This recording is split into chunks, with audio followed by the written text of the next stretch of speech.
Do you remember how different the world was, like growing up?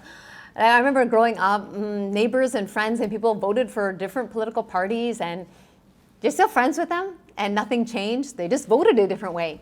And you had different opinions from different people, but you didn't fight with them over it.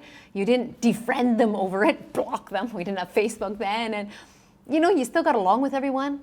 And I'm really sad to see that the world has changed so much, especially in the last year and a half. And there's such great divisions now on political parties and who you vote for and your stance on vaccination and masking and lockdowns and all of the COVID situation. And of course, we all have opinions on that. But I'm not sharing my opinion today on that.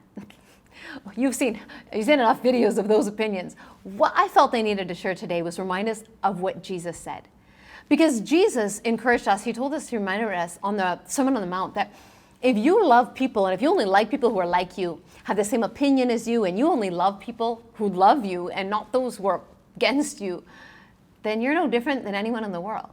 And if you're watching me today and you're a believer in Jesus, then I want to challenge you that Jesus' very commandment to us in these very verses here as well in the next chapter, he says that his one commandment to us is that we would love one another as he loved us.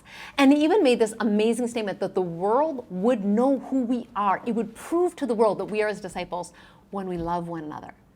So when we're not loving one another, when you're like, we're bashing one another over different opinion, then how will anyone know that we follow Jesus or we've received his love? And if we're not showing his love to the world, then what do we have?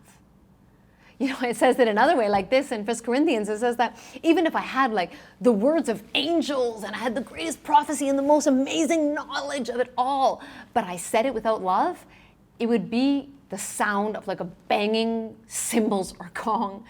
It means that it's so annoying, people tune it out.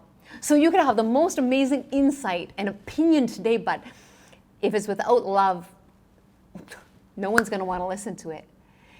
And I'm scared today that we are doing exactly what was warned against in Galatians 5, that we are biting and like devouring each other. And it actually said, beware of destroying one another. And I wanted to guard myself and guard my fingers. These days, am I destroying someone because they have a different opinion than me?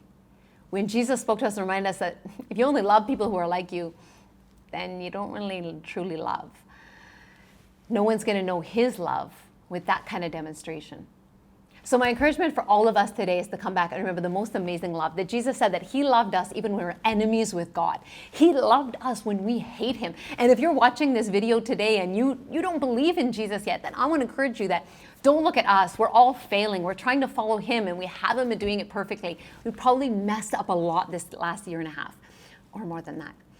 But he loves you exactly as you are. And he loved all of us, even now, in our very bad state. He loved us when we hate him. He loved us through it all. And that very love touched our hearts and enables us to love people of different opinions. Love people no matter what their stance is on the hot topics these days or who they're voting for. And that will show the world something different that they need so badly right now.